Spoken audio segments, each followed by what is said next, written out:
ನಿಯಮಬದ್ಧವಾಗಿ ಭಕ್ತಿಯಿಂದ ಶಕ್ತಿವ್ರತವನ್ನಾಚರಿಸಿ ನಂತರ ಮೂಡುವ ಬದಲಾವಣೆಯ ಎಲ್ಲರಿಗೂ ತಿಳಿಸಿ.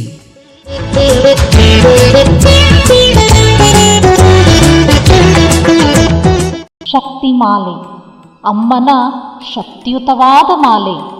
ನಮ್ಮ ಅಜ್ಞಾನವನ್ನು ನೀಗಿಸುವ ಅಮ್ಮನ ದೈವೀಕ ಮಾಲೆ.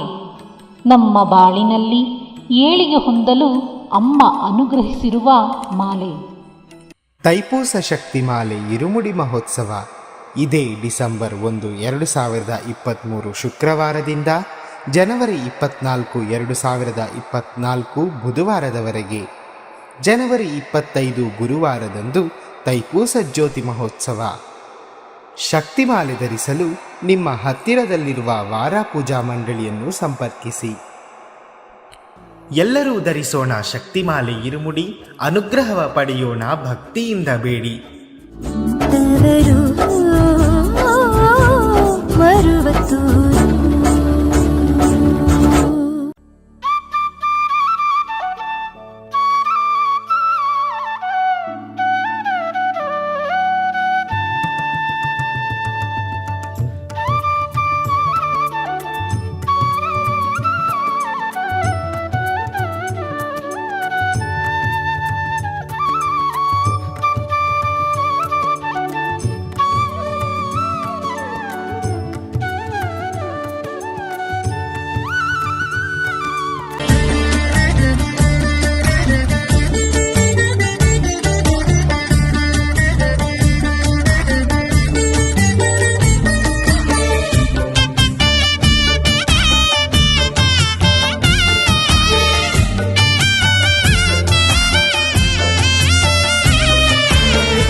ಇಲ್ಲಿ ಕುಳಿತು 108 ಬಾರಿ ಧ್ಯಾನ ಮಾಡುವವರನ್ನು, ಇಲ್ಲಿ 9 ಬಾರಿ ಇರುಮುಡಿ ಸಲ್ಲಿಸಿರುವವರನ್ನು ಮಾಟ ಮಂತ್ರ ವಾಮಾಚಾರ ಪರಿಣಮಿಸುವುದಿಲ್ಲ.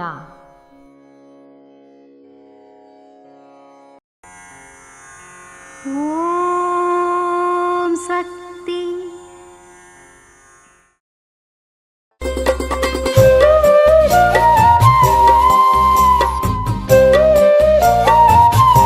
ವಿವರಣೆ: 1984ರ ಶಕ್ತಿವಳಿ ಆಧ್ಯಾತ್ಮಿಕ ಶೀರ್ಷಿಕೆಯಲ್ಲಿ ಪ್ರಕಟವಾದ ಒಂದು ವಿಷಯ. 3 ವರ್ಷಗಳ ಮುನ್ನ ನಮ್ಮ ಮನೆಯಲ್ಲಿದ್ದ ವಸ್ತುಗಳು ದಿಢೀರೆಂದು ಮಾಯವಾಗಿ ಬಿಡುತ್ತಿತ್ತು. ಯಾಕೆ ಹೀಗೆಲ್ಲ ನಡೆಯುತ್ತಿದೆ ಎಂದು ನೆನೆದುಕೊಂಡು ತುಂಬ ಬೇಸರವಾಗುತ್ತಿದ್ದೆ. ಕೆಲವೊಮ್ಮೆ ಅಳುತ್ತಿದ್ದೆ.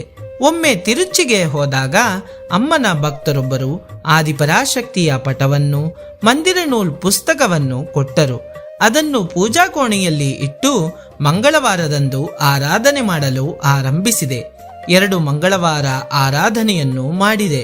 2ನೆಯ ವಾರದಂದು ಕಪ್ಪು ಬಟ್ಟೆಯಲ್ಲಿ ಸುತ್ತಿರುವ ಬಿಳಿ ದಾರದಿಂದ ಸುತ್ತಲ್ಪಟ್ಟ ಒಂದು ಗೊಂಬೆ ಮನೆಯ ಒಂದು ಮೂಲೆಯಲ್ಲಿ ಬಿದ್ದಿತ್ತು. ಅದನ್ನು ನೋಡಿ ನನಗೆ ತುಂಬಾ ಭಯವಾಗಿ ಹೋಯಿತು. ಹೊರಗಿನಿಂದ ಒಬ್ಬರನ್ನು ಕರೆದು ಅದನ್ನು ಎತ್ತಿ ಹೊರಗೆ ಬಿಸಾಡಲು ಹೇಳಿದೆ. ಈ ಬೊಂಬೆಯನ್ನು ಹೊರಗೆ ಬಿಸಾಡಿದ ನಂತರ ಕಳೆದು ಹೋದ ಪದಾರ್ಥಗಳೆಲ್ಲವೂ ಮತ್ತೆ ಸಿಕ್ಕಿತು. ಒಂದೊಂದಾಗಿ ಸಾಮಾನುಗಳು ನಾವು ನಡೆದುಕೊಂಡು ಹೋಗುವಾಗ ಬಂದು ಬೀಳುತ್ತಿರುವಂತೆ ನಮ್ಮ ಕಣ್ಣಿಗೆ ಕಾಣಿಸಿತು. ಆಗ ಒಬ್ಬ ಮಂತ್ರವಾದಿಯನ್ನೂ ಕರೆದು ತೋರಿಸಿದೆ. ಅದರಿಂದ ಯಾವುದೇ ಫಲ ಆಗಲಿಲ್ಲ. ನನಗೆ ಭಯ ಹೆಚ್ಚಾಗಿದ್ದು ಬಿಟ್ಟರೆ ಬೇರೇನೂ ನಡೆಯಲಿಲ್ಲ. ನಂತರ ಒಂದು ದಿನ ನಾವು ಮರುವತ್ತೂರಿಗೆ ಹೋದೆವು. ಅಮ್ಮನ ಬಳಿ ದೈವವಾಣಿಯನ್ನು ಕೇಳಿದೆವು. ಆಗ ಅಮ್ಮನವರು, ಕುಂಬಳಕಾಯಿಗೆ 2 ಕಡೆಯೂ ತಳವೆ ಎನ್ನುವ ಹಾಗೆ ನಿನ್ನ ಬದುಕಿನಲ್ಲೂ ನಡೆಯುತ್ತದೆ. 1 ವರ್ಷ ಶಾಂತಿಯಿಂದ ಇರು. 108 1008 ಮಂತ್ರಗಳನ್ನು ಪಠಿಸು.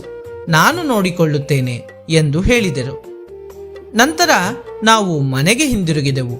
ನಮ್ಮ ಮಧ್ಯೆ ಜಗಳ ಉಂಟಾದಾಗ ಕೂದಲು ಬಂದು ಬೀಳುತ್ತಿತ್ತು. ಆಭರಣಗಳು ಮಾಯವಾಗುತ್ತಿತ್ತು. ಈ ರೀತಿಯ ವಿಷಯಗಳು ನಡೆಯುತ್ತಲೇ ಇತ್ತು.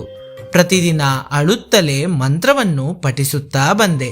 ಸಾಂಬ್ರಾಣಿಯನ್ನು ಹಾಕಲು ಕೆಂಡದ ಇದ್ದಿಲನ್ನು ತಂದು ನಂತರ ನಾನು ಮಂತ್ರವನ್ನು ಓದುತ್ತಿದ್ದೆ. ಮನೆ ಬೆಂಕಿ ಹತ್ತಿಕೊಂಡು ಉರಿಯುತ್ತದೆ ಎಂದೇ ಮನದಲ್ಲಿ ನೆನೆಯುತ್ತಿದ್ದೆ.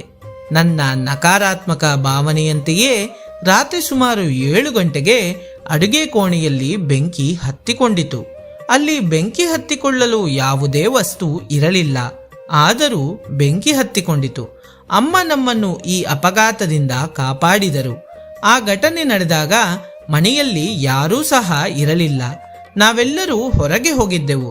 ನಾವು ಹಿಂತಿರುಗಿದಾಗ ಅಗ್ನಿಶಾಮಕ ದಳದವರು ಬೆಂಕಿಯನ್ನು ಆರಿಸಲು ಪ್ರಯತ್ನಿಸುತ್ತಿದ್ದರು.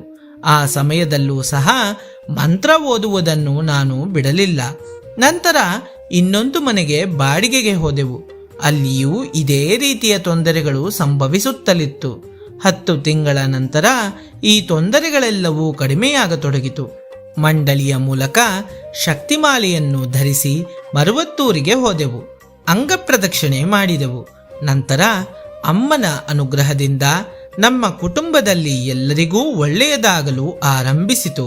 ಮರುವತ್ತೂರ್ ಅಮ್ಮನವರನ್ನು ಮನಸಾರೆ ನೆನೆದರೆ ಅವಳ ಸಂಪೂರ್ಣ ಅನುಗ್ರಹ ನಮಗೆ ಸಿಗುತ್ತದೆ. ಓಂ ಶಕ್ತಿ ಅಮ್ಮ, ನಾವು ನಿಮ್ಮ ಬಳಿ ಶರಣು ಹೊಂದೇವಮ್ಮ. ಓಂ ಶಕ್ತಿ.